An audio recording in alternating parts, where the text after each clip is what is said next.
Hi guys, welcome to Canyon Conversations. Today I wanted to talk to you a little bit about Utah's native amphibian species today and kind of do a fun activity that will be fun for the family to watch to learn about our amazing amphibians and their adaptations to live here in Utah. Be sure also to check out our website. We've got weekly Staying Home with Stokes activities posted each week, as well as updates on any other events and activities going on through Stokes Nature Center. So, we don't talk often, I think, about Utah's amphibians. We don't have nearly as many as you might see in a rainforest, but we are home to 15 different species of amphibians, so mostly frogs and toads. We do have one species of salamander, the tiger salamander. So if you met Andy or tiger salamander up at the Nature Center, that's the type of salamander that you can find here in Utah. Largest would be the American bullfrog, which is actually an invasive species, so that's not a native amphibian, and they can outcompete some of our native species for food, so we don't love them, but we have a lot of other really cool native frog and toad species. So I'm going to introduce you to 3 of them today, and then we're going to use my teddy bear here to explore the adaptations that our frogs and toads have here in Utah. So the first one I wanted to introduce you to, this guy. This is a Mexican spadefoot toad. So you can probably tell he lives in the desert. It's in the sand there. And their feet are actually shaped like spades. So their hind feet are shaped like spades or shovels to allow them to dig down into the soil and stay cool. Because of course it's very hot in the desert. So you'll find those guys down in the corner of southern Utah. So if you're down south, you might be able to find them. I'm going to play you what they sound like.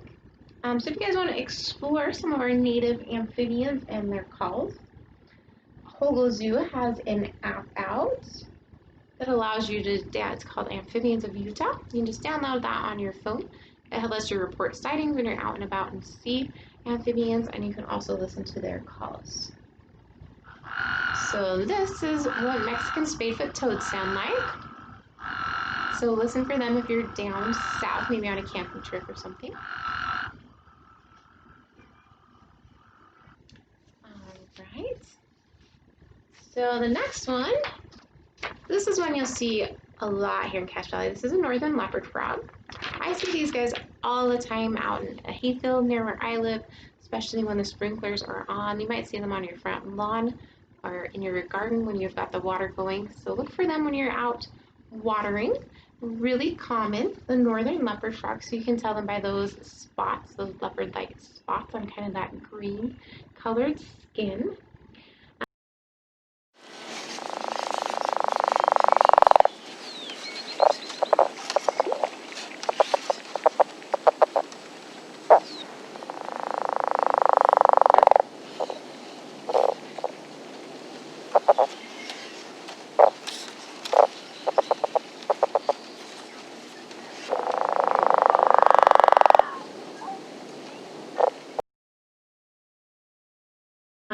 And then the last one I wanted to introduce you to, this is our boreal toad. So boreal toads, they live in high mountain lakes at pretty high elevation. So you'd find them up in the canyon at some of our high mountain lakes, maybe around Tony Grove and some of the even higher lakes as well throughout Utah here.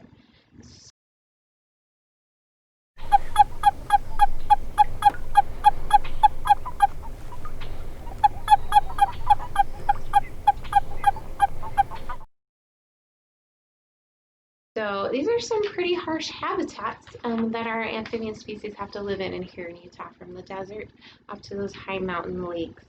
So I wanted to explore some of the adaptations that they have. So these are body parts or different things that they have that help them to survive in those different environments. So I have a bag full of things. Each thing I pull out of the bag is going to represent something different about a frog or toad, and we're going to dress up our teddy bear as a frog today, so that hopefully you'll get a better understanding of all the amazing things that frogs and toads and salamanders have to help them survive. So, first thing I have, here are dive fins. So most frogs live in wet ecosystems and habitats, and they like to swim a lot, of course. And so they're going to have webbed feet. So our diaphragms are going to represent the webbed feet of our frogs. They help them to be able to propel themselves through the water really fast and to swim, of course. So a very important adaptation. All right, the next thing I've got, so this is kind of like if kids play soccer, this is like your mesh soccer jerseys, kind of that fabric. It's got the holes in. This is going to be the skin of our frog. So frogs and toads have something called permeable skin. It just means it's got those little holes that molecules pass through their skin. So molecules of oxygen and other things that might be in the water. So they actually can use that to breathe and extract the oxygen through those holes. But it also means that if the water is polluted, they're going to be able to absorb and get those chemicals through their skin as well. So permeable skin is actually an adaptation that can really benefit us as humans because amphibians like frogs are one of the first animals to tell us when a water source is contaminated or unclean and help us to be able to make sure that our water stays clean and healthy for us to use and drink as well. Alright, so I have a pair of goggles. These are going to represent our frog's eyes. So frogs have pretty large eyes for their size, really large round eyes. Let's see if these will go on. And they're able to actually use those eyes and turn them around completely backwards in their school. So they turn their eyes backwards, and that actually helps to push food down their throats. They might swallow whatever it is they're eating, a worm, a fly. They'll roll those eyes backwards, and it helps push that food down their throat. The other really cool thing about frog eyes is something called a nictitating membrane. So that membrane it's just a clear eyelid that protects their eyes. It helps clean their eyes and helps keep them moist. So if you think about, we blink actually quite a bit, and we blink, that helps clean our eyes and keep them moist. Frog's nictitating membrane, that clear eyelid, does the same thing. It just has that added benefit of being clear. So if you think about swimming around with swim goggles that protect our eyes when we're swimming, they have those built in to protect their eyes when they're swimming as well. All right, this might seem kind of strange, but I have a bottle of lotion, all right? So my hands are a little dry, maybe we'll put some on. So if you think about, we put lotion on when our skin feels dry, right? Stops our skin from getting dry and cracking. Well, amphibians, because of that permeable skin, right? These little holes in the amphibian skin, their skin needs to stay pretty wet and moist to be able to let that oxygen and things pass through their skin. So they don't use lotion like you might, but they produce mucus. So you might think of mucus as a gross thing. Usually for us, we get a cold and you might have a stuffy nose, a lot of mucus, it seems gross. But for a frog, it's a really good thing. They produce mucus to coat their skin and keep that skin wet and moist. If you think about the first frog I showed you, the Mexican spadefoot toad that lives in southern Utah, that's going to be a really important adaptation for that frog in particular, because he does live in that desert habitat where it's so dry and there's a long period of time between the rainy season. They're going to need to use a lot of mucus to keep their skin moist and wet in between the rainy seasons down there in southern Utah.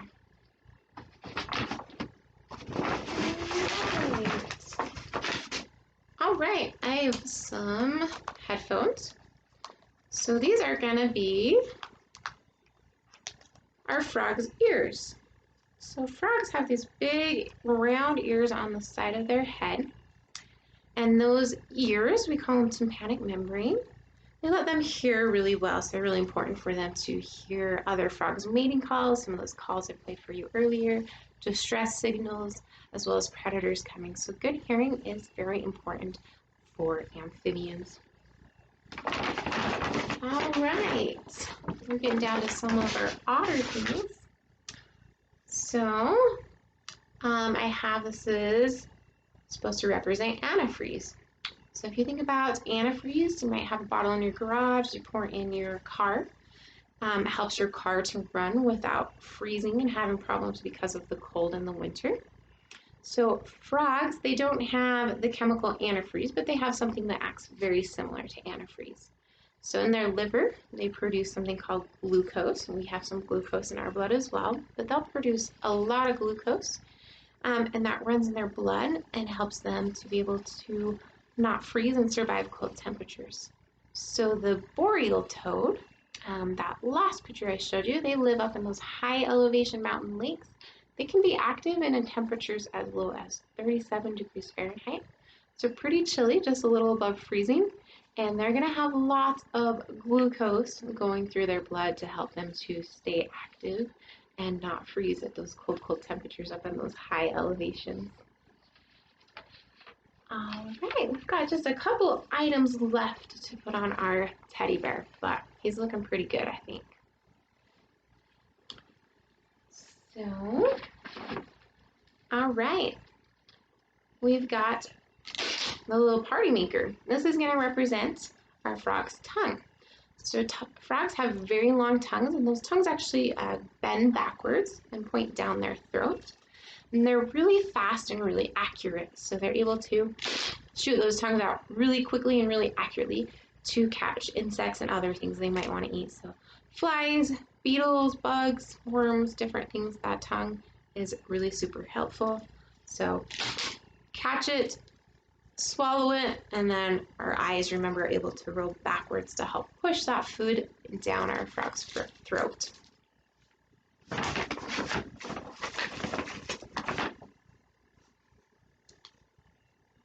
All right, so this is a thermometer. So this is kind of an old thermometer. You might not recognize it. So amphibians are cold-blooded. So unlike us, that we maintain a constant body temperature all the time, they rely on their surroundings to keep them warm or cold. So basically a cold-blooded animal like a frog, their body temperature is going to be the same as whatever the air or water around them is.